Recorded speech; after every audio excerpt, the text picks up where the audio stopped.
Meus irmãos, boa noite. Estou muito feliz de estar aqui com vocês. Eu confesso que pregar numa série como essa é motivo de muita alegria e de desafio para mim.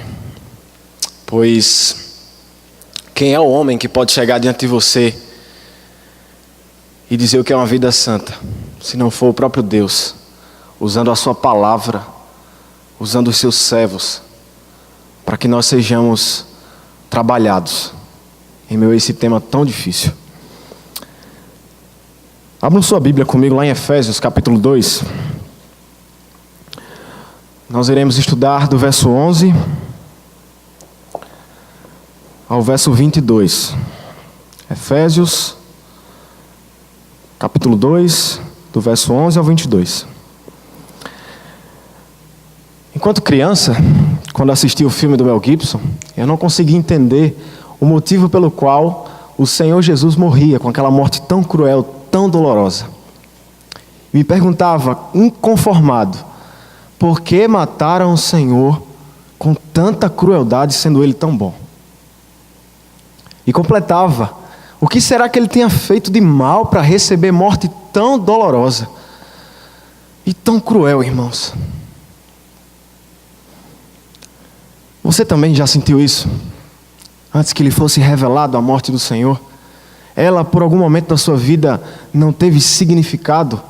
Ou você se apegou na ideia de que o Senhor não merecia essa morte, de que não era necessário a morte? Assim como Pedro também. Não é assim que nós vemos as pessoas que não compreendem o significado da cruz, indagando, apegadas ao aqui e o agora, incapacitadas de compreenderem o significado real, sublime, salvífico da cruz. Elas se prendem a que Jesus era bom, e de fato era. Mas a morte de Cristo foi necessária porque existia no coração de Deus há muito tempo. Desde a eternidade, o coração de Deus já existia. A cruz já foi planejada antes que tudo existisse. As pessoas andam com a cruz no peito, elas tatuam a cruz, elas falam sobre a cruz, elas assistem filmes sobre a cruz, sobre a paixão de Cristo, quando se tem as datas comemorativas a isso, mas elas são incapazes de compreender o significado real, sublime, poderoso, soberano. Na verdade, amigos, Jesus Cristo não foi morto pelos judeus, nem muito menos pelos romanos. As armas poderosas dos romanos não eram suficientes para os conter. A influência política dos judeus não era capaz de segurar o Senhor. Se não fosse a entrega do Senhor por sua própria vontade, por um propósito muito maior, Ele não teria morrido, porque Ele é Deus, porque Ele é o Senhor.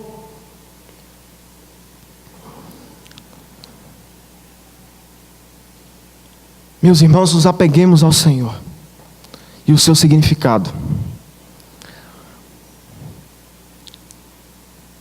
No texto que nós iremos estudar, o apóstolo Paulo irá nos alertar acerca do alcance, do poder e do alastramento da cruz. Vamos à leitura? Efésios 2, do 11 ao 22. Portanto, lembrai-vos de que outrora, vós, gentios na carne, chamados incircuncisão, por aqueles que se intitulam circuncisos na carne, por mãos humanas, naquele tempo vocês estavam sem Cristo, separados da comunidade de Israel, e estranhos às alianças da promessa, não tendo esperança e sem Deus no mundo. Mas agora em Cristo Jesus, vós que antes estavam longe, fostes aproximados pelo sangue de Cristo, porque Ele é a nossa paz, o qual de ambos fez um, tendo derribado a parede da separação que estava no meio, a inimizade.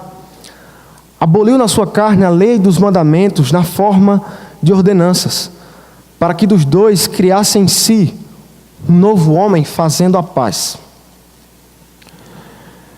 e reconciliasse ambos em um só corpo com Deus, por intermédio da cruz, destruindo por ela a inimizade. E vindo evangelizou paz a vós, que estavam longe, e paz a também os que estavam perto, porque por ele ambos temos acesso ao Pai em um só Espírito. Assim, já não sois estrangeiros e peregrinos, mas concidadãos dos santos, e sois famílias de Deus, edificados sobre o fundamento dos apóstolos e profetas, sendo ele mesmo Cristo Jesus a pedra angular, no qual todo edifício bem ajustado cresce para santuário dedicado ao Senhor, no qual também vós juntamente estáis edificados para a habitação de Deus. Vamos ao Senhor em oração. Pai, eu te agradeço, Senhor. Louvado seja o teu nome. Santo, excelso, soberano, Rei, majestoso. Tu és o Senhor. Nessa noite nos colocamos, Senhor, diante do teu trono, diante do teu reinado, para pedir a tua assistência sobre nós. Deus, sem o Senhor, nada acontecerá aqui. Sem o Senhor serão somente palavras. Mas com o Senhor, Pai, com o Senhor apegado e com a palavra estando alinhada à tua vontade, Senhor, com o ensinamento da tua palavra alinhado, nós seremos cheios do teu Espírito, nós seremos fartos, Senhor. Venha sobre nós, Jesus Cristo, e nos encha com teu poder, nos santificando. É assim que eu te oro. Amém. A passagem de hoje começa com conjunção, portanto. Com isso, somos levados ao texto anterior. Afinal, quais os ensinamentos que Paulo trata no capítulo 2? No começo do capítulo 2. Nós estamos na segunda parte. E no capítulo 1, no capítulo 2, na primeira parte, Paulo vai tratar justamente sobre isso. Sobre a queda do homem. Sobre a incapacidade do homem de se chegar até Deus. Pela graça sois salvos, mediante a fé. E isso não vem de vós, é dom de Deus. E Paulo vai começar a trabalhar a queda do homem, a sua incapacidade.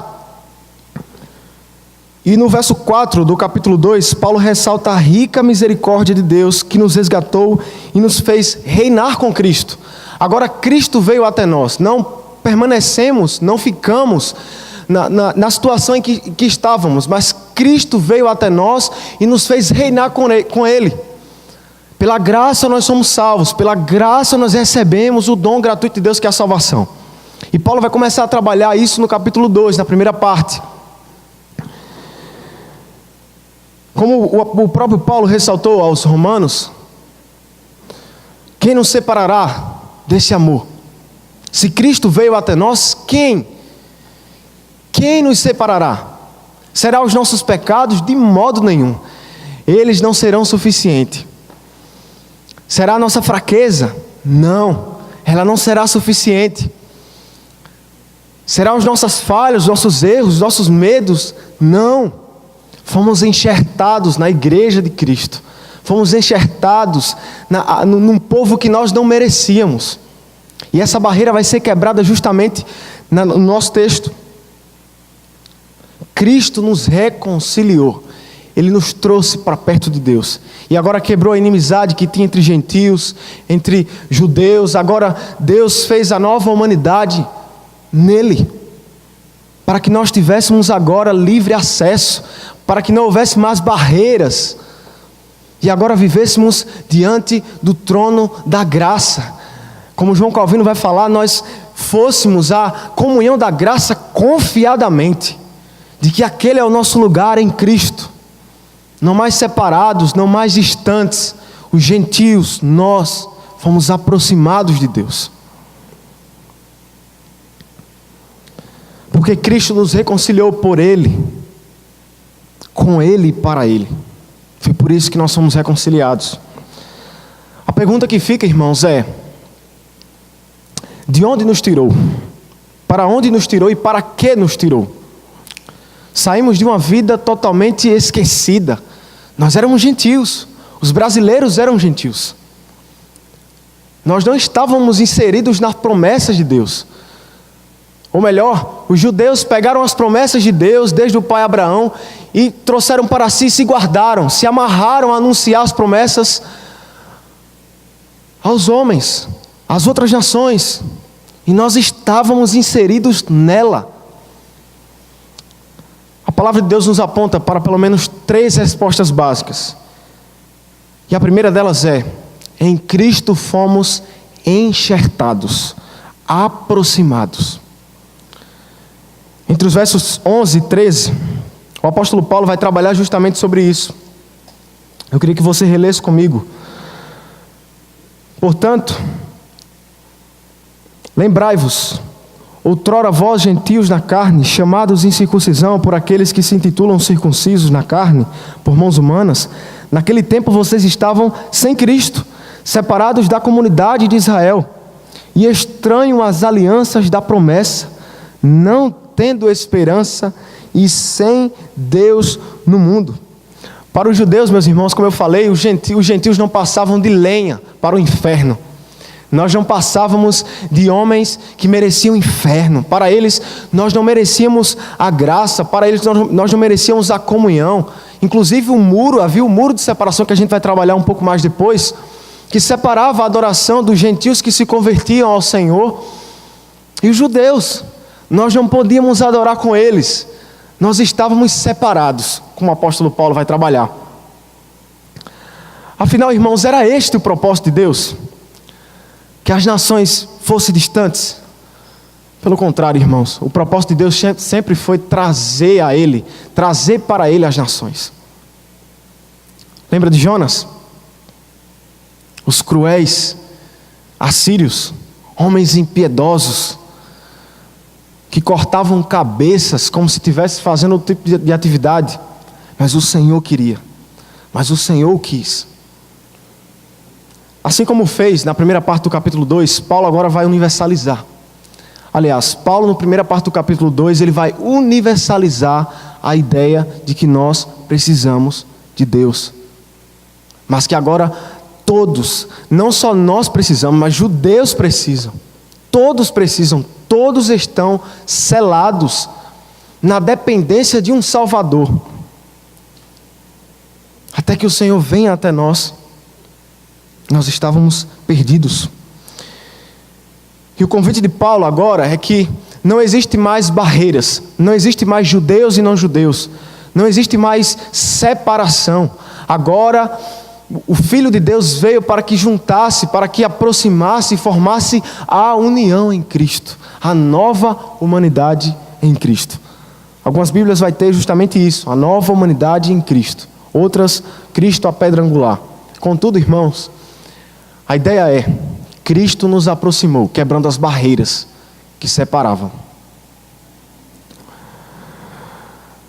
No verso 11 ele diz: lembrai-vos. Lembrem-se, judeus, lembrem-se, gentios, vocês estavam separados. Tragam à sua memória a separação, porque vocês estavam em uma situação terrível. Vocês estavam esquecidos, abandonados, sem as promessas de Deus. Lembrem-se de onde Ele os tirou. Lembrem-se de onde Cristo os resgatou. Era essa a ideia de Paulo para que os irmãos gentios da região de Éfeso, que recebessem essa carta e anunciassem uns aos outros. Nós estávamos longe. E Paulo justamente trabalha isso. Lembrai-vos de onde vocês estavam, irmãos. Lembrai-vos da situação em que vocês estavam. Paulo agora vai dividir as 3 características, ou algumas características, ele vai subdividir as partes da nossa condição. Primeiro, no verso 12, nós estávamos separados das promessas de Deus. As alianças que prometiam o Messias, que salvaria o povo judeu do jugo do pecado e os conduziria aos céus eternos, feitas desde Abraão e Moisés, não eram para nós não esperávamos. Afinal, nós estávamos longe dessas promessas. Essa promessa foi direcionada aos judeus, para que eles anunciassem que viria um Cristo, que viria um ungido, que salvaria e libertaria o povo da escravidão, que viria uma promessa vindoura, que tinha uma cura para os nossos pecados e os nossos defeitos. Mas infelizmente os judeus retraíram essa mensagem e não propagaram a ideia que Deus queria. Então nós estávamos separados dessas promessas.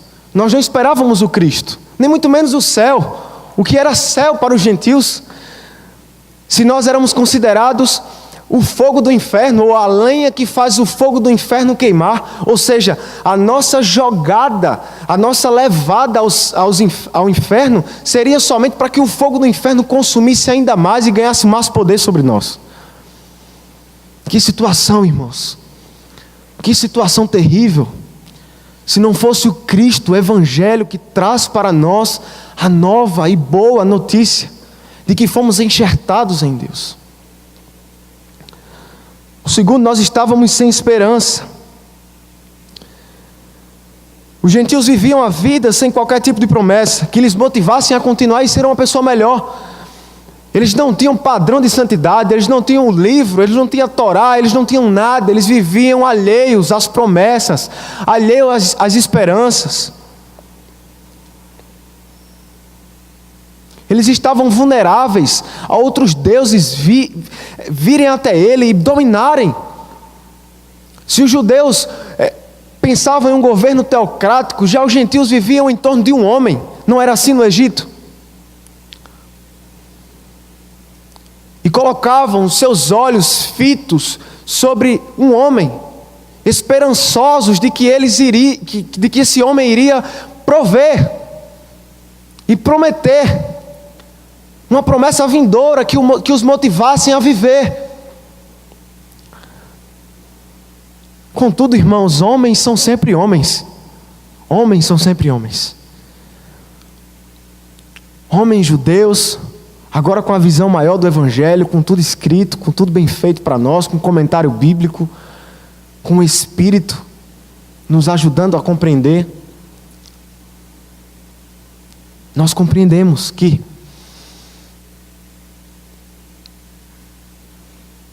homens são sempre homens. Homens serão sempre homens. E não diferem. Judeus, gentios e todas outras divergências que possam existir. E Paulo continua em terceiro: sem Deus no mundo. Enfim, se não eram judeus, estavam sem Deus. Ou o Deus que serviam culturalmente não era o Deus verdadeiro. A sua cultura já era inserida a ideia de propagar ou um Deus profano ou a idolatria de um homem. E eles culturalmente passavam de pai para filho. A idolatria, a distância de Deus, a profanagem, a separação de Deus. Mas como eu citei agora há pouco, o plano de Deus sempre foi salvá-los, sempre foi anunciar a sua palavra, anunciar as suas verdades, anunciar as suas promessas a todos os povos, porque um dia viria a unificação de Deus, a nova humanidade em Cristo. Cristo não veio de modo nenhum abolir a lei, pelo contrário, Ele veio interpretá-la aos olhos de Deus para nós. Mas os judeus se esqueceram, irmãos. Os judeus se esqueceram e Paulo estava alertando aos gentios a sua condição. Que primeiro, relembrando, eles estavam separados das promessas. Segundo, sem esperança, nada os motivavam. E terceiro, sem Deus no mundo. E a intenção de Paulo é lembrá-los: agora vocês foram aproximados da promessa e receberam uma nova esperança sobre um domínio de Deus, sobre um domínio de um Senhor, de um Deus. Eles não estavam mais segundo ao ensino de deuses pagãos, de deuses que não ofereciam um dito, uma regra.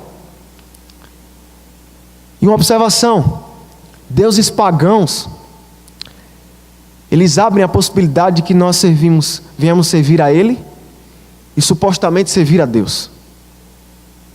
Mas o Deus verdadeiro, Ele não divide a sua glória com ninguém. Ele não abre mão da sua glória, Ele não abre mão da sua palavra, Ele não se contradiz. Com isso, irmãos, apóstolo Paulo alertá-los, ele relembra: vocês estão sob um senhorio, vocês estão sob um rei, vocês são dominados agora. Antes vocês estavam separados, mas hoje vocês estão sob o Senhor, sob as ordenanças do Senhor. Após Paulo alertá-los de sua condição antes do Salvador, ele também adverte-os acerca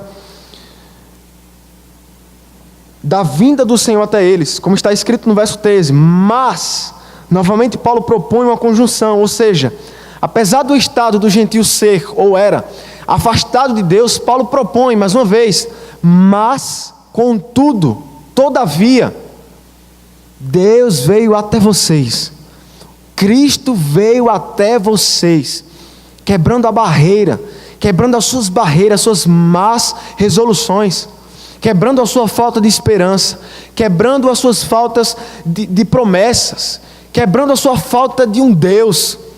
Cristo veio até vocês e promoveu isso, irmãos.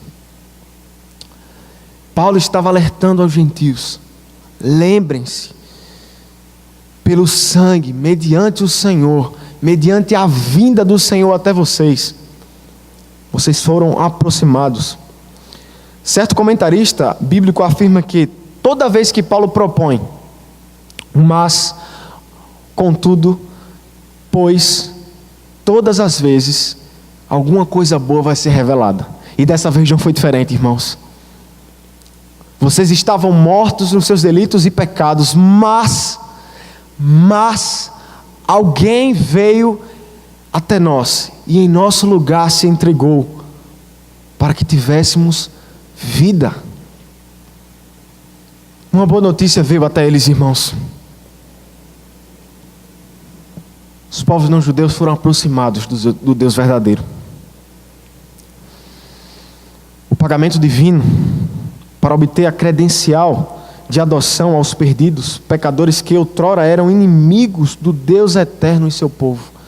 Cristo pagou a credencial para que tivéssemos proximidade, para que não fôssemos mais estranhos, sem esperança. Ele veio até nós, Ele se deu, Ele se entregou. Meus irmãos, a história nos registra que o ministro da Inglaterra, Anne Chamberlain, retornou exultante à Alemanha em setembro de 1938, anunciando que tinha convencido Adolf Hitler de cessar a guerra. Após um mês, ou melhor, um ano, após a sua declaração, Hitler anunciou a guerra. Mais uma vez, uma missão de paz no mundo faliu. Essa missão faliu, como tantas outras.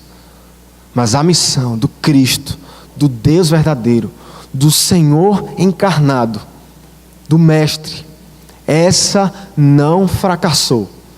Essa deu certo.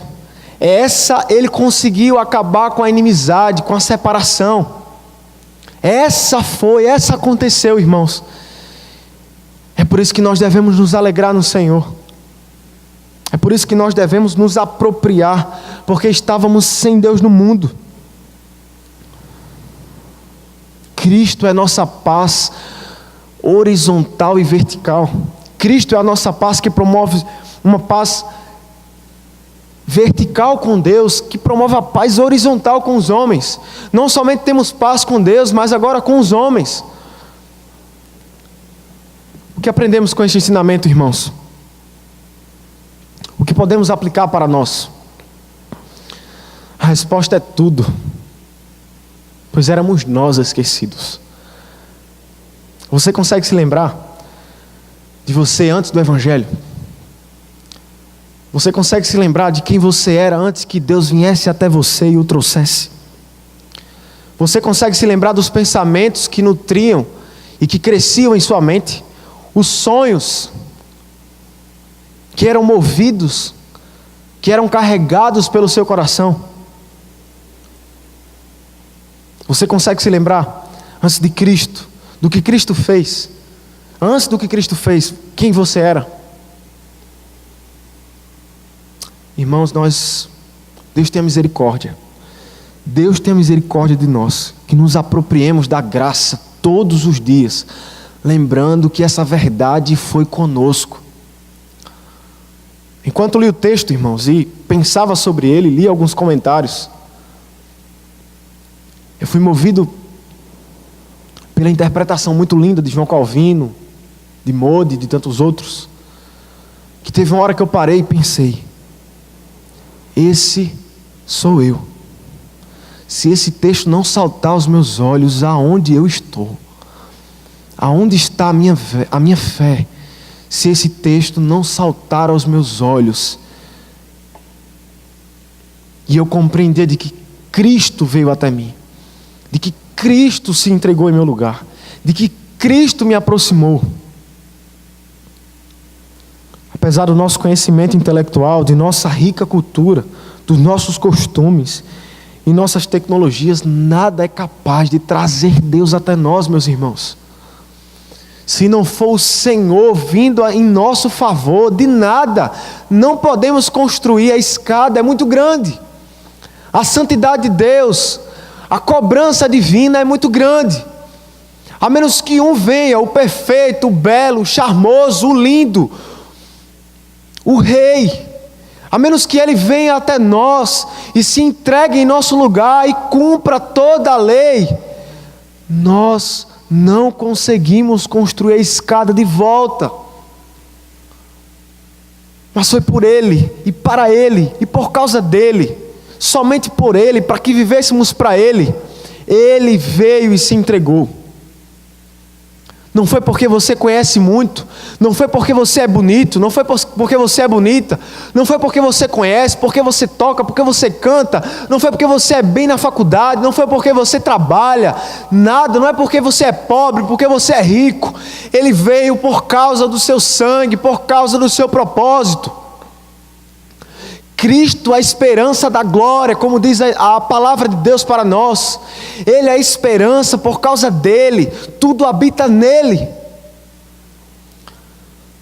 Meus irmãos, quando Jesus Cristo se ausentou para sofrer sozinho a morte dolorosa, a cruz cruel, como foi falado no início, foi para que tivéssemos unidade, foi para que tivéssemos unificação. Quando ele se entregou sozinho e sofreu sozinho, foi porque nós precisávamos estar acompanhados. Louvado seja Deus. Quando ele trocou a sua agonia, ele trocou a sua agonia para que nós tivéssemos paz. Ele deu, ele entregou. Eu agonizarei, sentirei dores, serei humilhado, maltratado, cuspido, receberei pagamento daquilo que eu não fiz. Mas quando ele fez isso, irmãos, ele estava nos dando paz com Deus. Ele estava nos dando a ousadia de agora sermos chamados igreja, povo de Deus, nação de Deus, nova humanidade em Cristo, unificados, quebrando as barreiras. Nós vivemos na exuberante comunidade de Cristo, na gloriosa, preparada desde a eternidade. E temos agora que nos portar e nos lembrar todos os dias de quem éramos, de quem fomos, de onde fomos tirados. E agora que fomos aproximados da nossa condição de gentios, para onde nos aproximou? O apóstolo Paulo nos oferece mais uma resposta.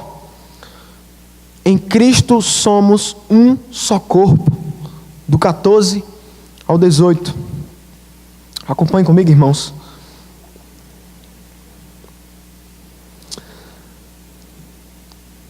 No verso 14 ele vai dizer: porque Ele é a nossa paz, A Escritura nos mostra que os judeus sempre foram diferentes dos outros povos, culturalmente, as comidas que comiam, os seus hábitos religiosos, cotidianos, todos eles eram diferentes dos demais. É tanto que em Atos 10 vemos Pedro resistindo à pregação do Evangelho de Cristo aos gentios. Somente após o concílio, que é relatado por Lucas em Atos 15, que a interpretação exclusivista dos judeus foi combatida.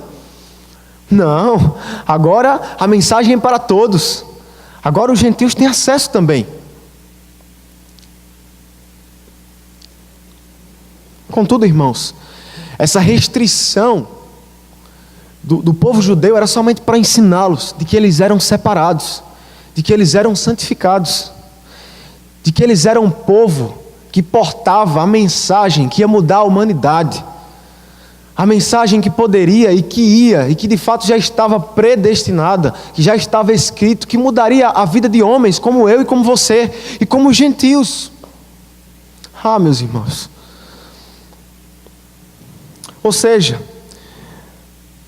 quando nós recebemos a mensagem de Cristo, nós não nos tornamos judeus, porque o propósito de Deus sempre era nos tornar uma nova raça, uma nova humanidade.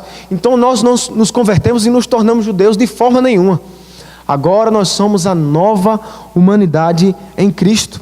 A palavra novo traz a ideia de uma nova criação de Deus, uma nova humanidade. No entanto, o propósito das palavras de Paulo era alertá-los que fomos unificados. Agora não mais separados, agora não mais divididos, agora enxertados na Igreja Santa de Deus. Entre os versos 15 e 16, ele vai trabalhar, aboliu na sua carne. Paulo agora expressa com mais ênfase o que havia ilustrado pelo termo parede de separação. Quando os gentios vinham, que se convertiam a Deus, ao Deus soberano, viam até onde os judeus adoravam, eles tinham o muro de separação. Eles não podiam adorar com os judeus, eles não podiam adorar com o povo de Deus. E eram separados. Mas agora Deus veio e quebrou. Se existia um muro de separação, Ele veio até nós e fez a ponte de homens judeus a homens gentios, a Deus. Portanto, irmãos, o sentido e o significado e o propósito de Paulo é justamente esse: alertá-los. Nós fomos unificados em Cristo. Em Cristo somos um só corpo. Portanto, Paulo quer dizer aqui que os gentios são igualmente admitidos à comunhão da graça, de modo que não mais se diferem dos judeus, mas também que o sinal da diferença foi removido, pois as cerimônias haviam sido abolidas no sacrifício de Cristo. Ou seja, a lei moral não é barreira contra os homens, gentios e judeus, mas sim a cerimonial. E a cerimônia, justamente, Cristo veio e cumpriu. Ele foi o sacrifício, Ele foi o Cordeiro de Deus, Ele foi o rei, Ele foi o sacerdote, Ele foi o profeta, Ele foi o Deus que recebeu o sacrifício. Ele é o Deus. Desse modo, irmãos,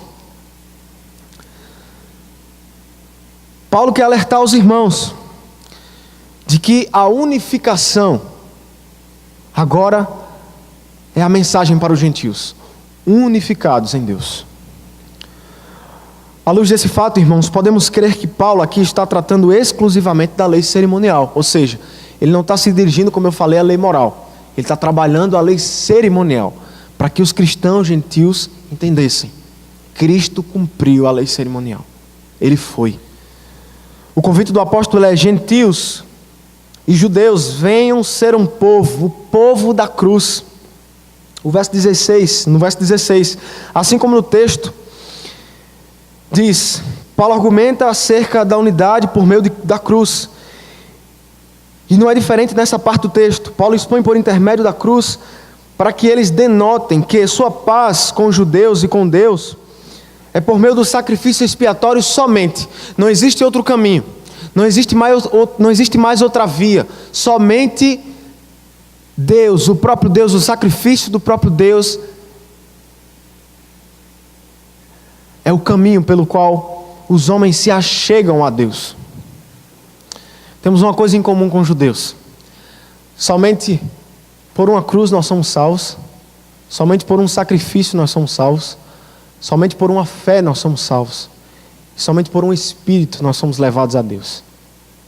Contudo, irmãos, a mensagem do Senhor é esta: gentios e judeus, sejam o povo da cruz, sejam o povo apegados com a cruz, apegados com o significado dela.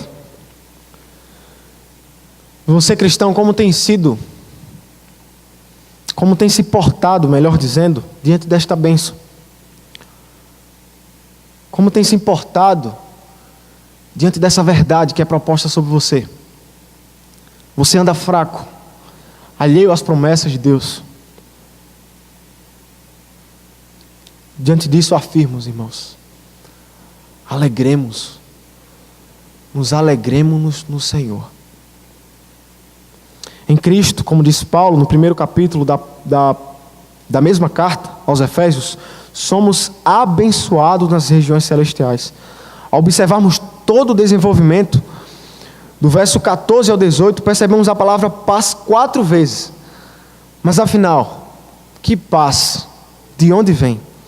Essa paz desce diretamente do trono de Deus para nós. É a paz que veio por meio do sacrifício de Cristo, que nos fez agora vivermos, termos vida. A paz que não somente com judeus, mas com gentios, com judeus e com Deus. Deus fez a unificação de todos: o homem, Deus, gentios, judeus, formando a nova humanidade em Cristo. Agora, irmãos, somos enxertados para vivermos de acordo com a unificação de Deus para nós. Que tenhamos graça para isso. Que Deus derrame misericórdia sobre nós. Que Deus nos permita nos apropriar da unificação com nossa vida. Porque ela é tudo que nós temos. Ela faz parte da boa notícia. Meus irmãos, os ímpios, nesse exato momento, vivem de acordo com seus próprios preceitos. Eles não se importam com Deus. Eles estão esquecidos. Eles vivem para trabalhar, para dar assistência ao seu ego, aos seus sonhos. E da mesma sorte éramos nós. Se não fosse o Senhor vindo até nós, estávamos perdidos. Estávamos perdidos. Nos apropriemos da alegria na unificação. Uma vez que percebemos esta bênção da unificação, como vivemos agora? Isto é, qual o nosso ofício a partir da unificação? Terceiro ponto: em Cristo somos famílias de Deus.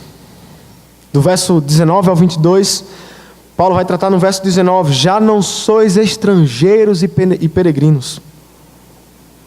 Vamos ler para que fique mais claro. Assim, já não sois estrangeiros e peregrinos, mas concidadãos dos santos, e sois famílias de Deus.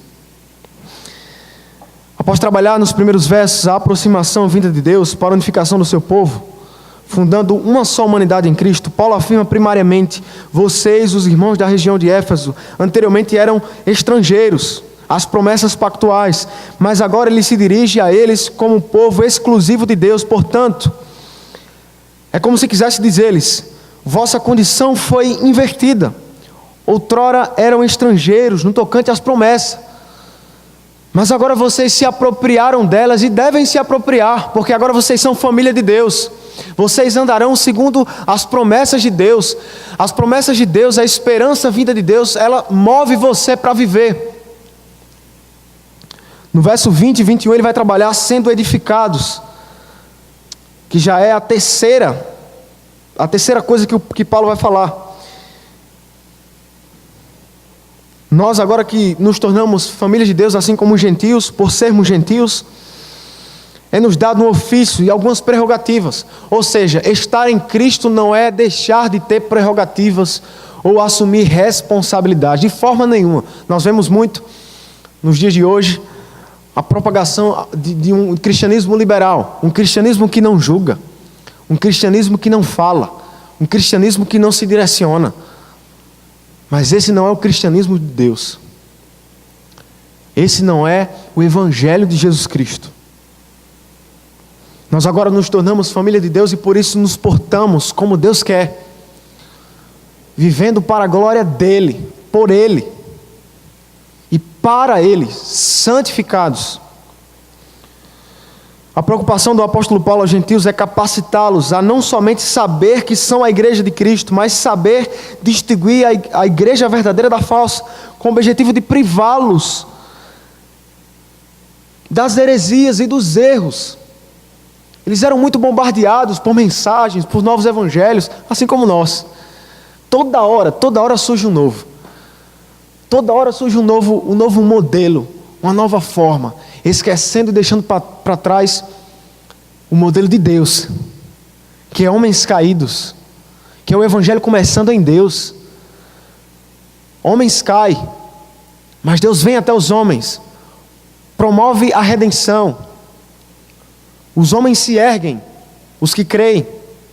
Agora somos salvos para a santificação. E esperaremos a volta do Senhor, a esperança vindoura. E moraremos com Ele eternamente. E esse é o evangelho. Qualquer modelo que sair disso, irmãos, seja anátema, seja abandonado, seja dispensável. E o objetivo de Paulo é justamente alertá-los disso. Saibam distinguir a igreja. Vocês estão sendo edificados na igreja. Vocês são concidadãos dos santos. Entre os versos 21 e 22, Paulo começa a exortar sobre o crescimento da igreja, no qual todo edifício bem ajustado cresce para santuário dedicado ao Senhor, no qual também vós juntamente estáis sendo edificados para a habitação de Deus no Espírito. Temos aqui o apóstolo Paulo ensinando-os: cresçam no Senhor, não se privem, se apropriem da santidade. Não é ser chamado, ser aproximado, como foi o plano do nosso texto. Nós fomos aproximados para vivermos sem barreiras diante dos judeus, diante de Deus. Depois Paulo nos alerta a unificação de judeus e gentios. E agora ele nos alerta os gentios para viverem uma vida santa, santificados, limpos para Deus. Dito isto, irmãos, pergunto: você ama a santidade? Seu coração arde por ser santo? O pastor John Piper, falando sobre santidade, afirma: santificação é o trabalho da graça de Deus em nós para inclinar os nossos corações a pensar e sentir sua vontade. Você tem se portado desta maneira? Orado para que a graça do Senhor Jesus Cristo venha sobre sua vida, consumindo a impiedade do seu coração? Você tem assumido o ofício de crer que Cristo é a pedra angular da sua vida, como é relatado no verso dessa parte do texto, no qual nós somos chamados para que Cristo seja a nossa pedra angular, edificados, santificados para a habitação de Deus. Como você tem vivido diante da santidade? Seu coração tem clamado por ela? Seu coração tem chorado diante dos seus pecados? Irmãos, nós entramos, por vezes, na ilusão de patentear pecados. Da mentira ao adultério, da pornografia à inveja. Todos são pecados, irmãos. E nós devemos chorar diante dos pés do Cordeiro por todos eles. Nos colocar diante do trono da graça e dizer: Senhor, tenha misericórdia. Não cair na mentira de que tais pecados praticados ou não praticados nos tornam melhor ou pior. Pecados são pecados. E devemos amar a santificação, irmãos. O convite de Paulo a dizer que somos igreja de Deus é nos conscientizar do distintivo que nós carregamos. Nós somos a igreja santa do Senhor. E esse distintivo derrama em nós uma responsabilidade tremenda, irmãos. Porque aonde estivermos, ali estará o Senhor representado. Você compreende o significado da cruz? Digo, você, somente por graça, consegue entender o alcance do Evangelho? Assim como eu, levado ao aqui e o agora, quando criança, você também já foi levado? Ou você tem sido levado? Talvez não pensando porque ele se entregou, ou ele era muito bom para ser entregue à morte, mas pensando e não vivendo como a morte do Senhor é digna. Irmãos, que sejamos santos. Foi por causa de Cristo que nós estamos aqui. Foi por sua morte que nos trouxe paz. Foi por causa dele que nós somos aproximados, enxertados para viver santo. Que Deus nos dê graça. Vamos orar? Vamos responder ao Senhor em gratidão por sua mensagem gloriosa. Deus, Jesus Cristo, nós te agradecemos porque o Senhor é bom. Porque foi por causa de Cristo que nós estamos aqui. Não foi por obras humanas, não foi por obra de homens, mas foi por obra do Filho de Deus. 100% homem, 100% Deus. O único que poderia cumprir essa missão terrível de enfrentar a ira de Deus. Senhor, tenha misericórdia de nós. Nos permita viver para a Tua glória, santificados mediante o Teu sangue, Senhor. Permita-nos, Senhor, nos apropriar da eternidade. Permita-nos, Deus, viver de acordo com os Teus preceitos. Agradecemos, Senhor, porque o Senhor se entregou. Porque quando o Senhor estava levando sobre si as dores, o pecado humano, o Senhor estava abrindo as portas dos céus para nós. O Senhor estava abrindo as portas da eternidade para os pecadores, Senhor. Permita-nos viver de acordo com os Teus preceitos, Senhor. Porque só assim seremos plenos. Só assim, Senhor, seremos cheios. Nos encha com o Teu Espírito, por favor, Senhor. E engrandeça o Teu nome, Senhor. Para que até que o Senhor volte, nós sejamos trabalhados e trabalhados e trabalhados. Porque somos Teus. Pertencemos a Ti. E com o Senhor moraremos eternamente. Receba, Senhor, para o louvor da Tua glória. Amém. Eu pertenço a Ti, Senhor Jesus, que me buscou, me encontrou.